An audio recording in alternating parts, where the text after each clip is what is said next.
Well, yeah, well, this is the Death Star of chickendom. Look at the size of that thing. What is it? This is the pie machine which the Tweedies order, by mail order, really, and have brought into their barn.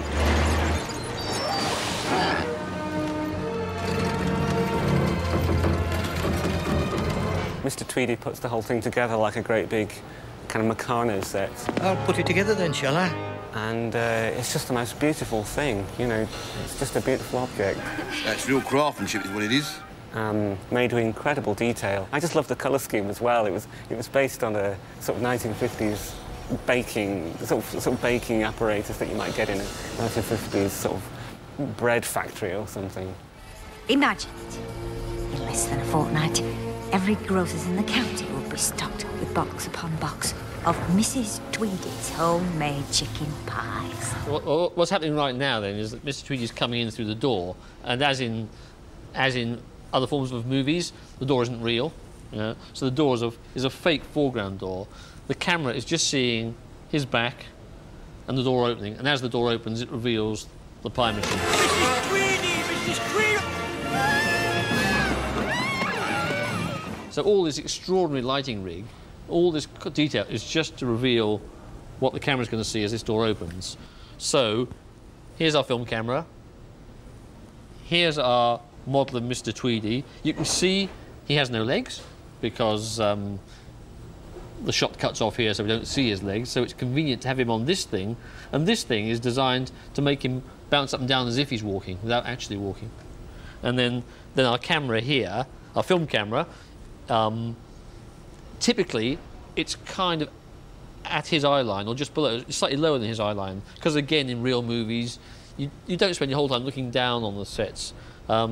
Because we're working with a model world, we think it's really important to bring the camera down right into the model world. That's part of the secret, really, I think, of creating the scale.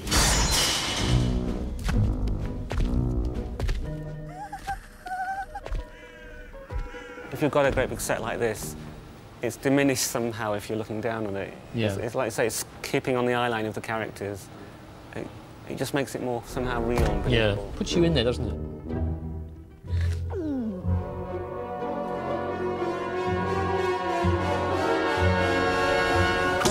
And then this camera is moving forward. So now again, if you see a live-action movie, you'll see them pushing a camera forward on some rails. We have these rails, and it's motorised and controlled by computer. So that it can move in whatever fraction of an inch it is every frame in a very smooth and systematic way. As the camera goes in, perhaps it tilts again. There's a motor on here to tilt it, motor here. So the camera can do all the things that a regular camera can do, but all computer controlled and all in increments. So getting a camera move is extraordinarily difficult and slow. Every time the camera moves, we'll spend maybe a day, at least a day, trying to perfect it and get it to look organic. Mm-hmm. Pain is your friend, okay? It's a positive thing. Now just keep the faith there. What was your name? Agnes. You'll get there. This camera, it's a film camera, quite old-fashioned film camera. Sturdy, solid as a rock, and on this side here where you can't quite see it, it has a video camera attached. And the video camera is looking through the lens of the film camera, and that's what we get on the TV monitor there. So the view on the monitor now is what is a video version of what we will see on film ultimately. But each animator, as they're working, an animator standing here working on this puppet needs to be able to see what the camera's seeing. So that's why the monitor is there. They can record, as Pete says, on the computer and see not only the camera move, but how the puppet's moving every frame in relationship to the camera. When we were starting out, 10 or 15 years ago, we had to look through the camera every time to to see what was going on film. Yeah. And even then, you stopped down, so you couldn't really see very much.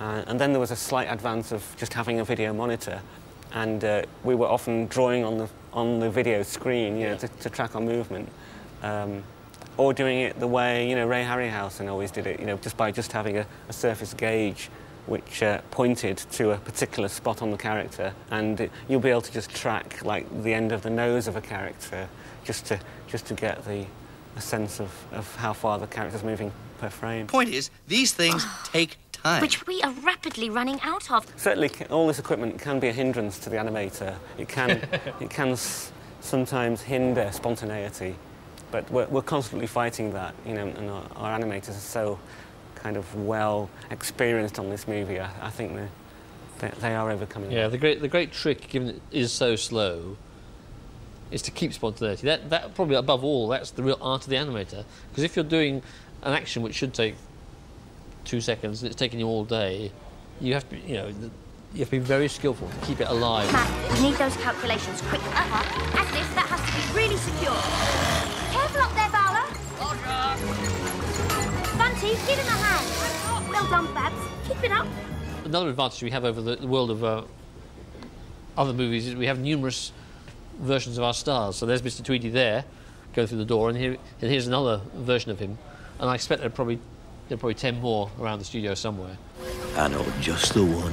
Just demonstrating the whole principle of the thing. That we talk about animation and it taking a day to shoot 2 seconds, and basically the principle is very simple. This camera takes single film frames, and each single film frame is worth 1/24th of a second. Let's back up and start from the top. Basically, the animator moves the puppet and takes a frame, and take a picture of that, and that is 1/24th of a second. Move the puppet again, take another frame, now you've got a whole 12th of a second. It's nice to get a bit of time to yourself, isn't it? Move the puppet again, and again, and now you've got a 1/6 of a second, I reckon. Anyway, the animator is going in and moving like this, and of course he's not just moving the arm like that, at the same time animator's moving the head, you know, maybe the fingers, maybe the other arm, maybe even the whole body. Doing all these things and all these tiny movements put together, as we can see on the monitor, all these add up to a smooth piece of animation when it's done properly.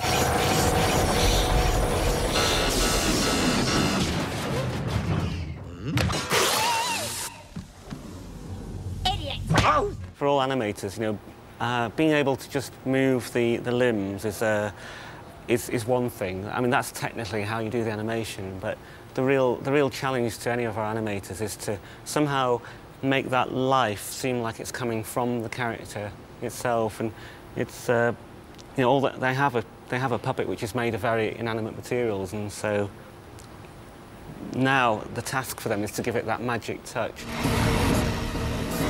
And what we found very important on this movie, although we've had to go into other materials like cloth and foam latex and silicone and all kinds of materials and hard materials, so you can get hold of the puppet in places too. But we've made sure that we keep on all the chickens and all the humans and the rats. We've made sure that their limbs and their faces are kept as plasticine, because those are the most expressive parts of the character. I'm sorry. Here I am, rambling on about hills and grass, and you had something you wanted to say. Yeah. It's just that, you know... And after that, there's the face as well. You notice on here there's a great big crack down the side of Mrs. Tweedy's face. And the reason for that is that won't be seen eventually. The animator has to smooth out that crack every time. The reason it's there is because the way they talk is we have to replace the mouths every single frame as well, for every syllable of every word. They don't plot, they don't scheme, and they are not organised. Order! And it's a technique that we developed after The Wrong Trousers, in fact, Yeah. I think. On A Close Shave, we had Wallace's, so that each animator could actually animate Wallace's mouth in the same style, so the style doesn't change. Yeah. We developed the system of taking their mouths off for every frame, and we have a whole set of them here, which, as you can see from Mrs. Tweedy, you have them all displayed up here. The animator can just go to the particular syllable or consonant that they want. You know, like for example, an O would be that shape, obviously. So you go for this sort of thing. And there are different sizes of O's as well, which you can use. And this doesn't mean that if you wanted the character to say "oh," you wouldn't just stick that on and stay with it. You'd stick it on and then actually animate that slightly as well. So these just give you your key positions basically, and the animator would have to still make it have an organic feel once that's on.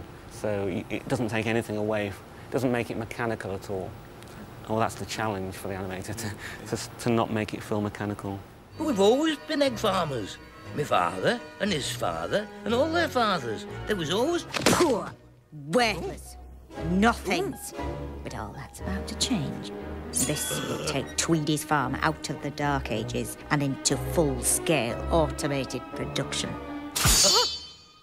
When we started, we had even more. In fact, we tried things like, does she have a smiling set and the snarling set? It got too complicated, and it was actually easier to let the animators take them and sculpt them through, as we say, sculpt them through. So you can, and in fact, the animators love doing it. You take one of these that's snarling, and then you model it on the puppet into a smile, because our animators end up being sculptors as well. That's part of the deal when they join. They have to be really, really good, careful with their hands, and good at this very fine modelling with the clay, as well as acting, which is really what it's all about.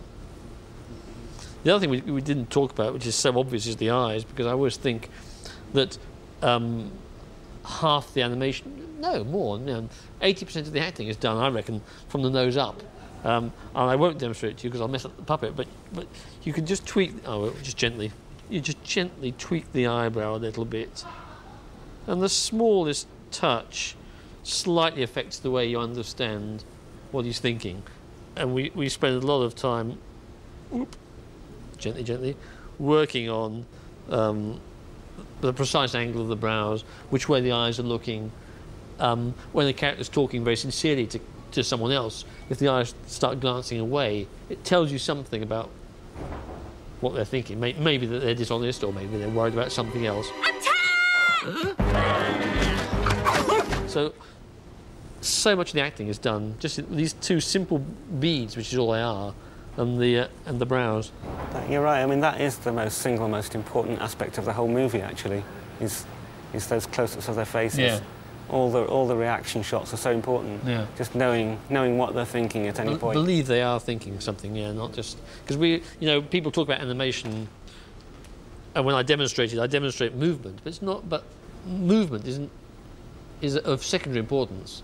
It's making the character move isn't the interesting part. It's making the character live, which is what we're really trying to do. Yeah, it's the nuances, and those are the bits where people think yes, that that they can relate to that character. Where it has that's what gives the character its human touch. I think is the eye movement. Ladies, please, let's not lose our heads. Lose our heads? So we've got the whole studio set up. Now, lights, camera, action is done by the animator going in there and moving the puppet every frame. When the animator's happy, then he goes across to the computer and he starts, as I've demonstrated, going through the frames on this, recording it on the computer, getting happy with it, and finally, when everything else is perfect and he's happy, he's got the animation perfect, nothing bad's happening, no lights have changed or anything, then finally the magic red button, the film button. It's a big moment, actually. It is. Every frame is a big moment because all your effort and attention up to that moment, it's everything perfect. If it's perfect, take a frame, and then it's recorded. Then it's safe in the magazine, safe and stored, and then you move on, start all over again. So every frame is like a little miniature story with its, of which this is the climax, the punchline.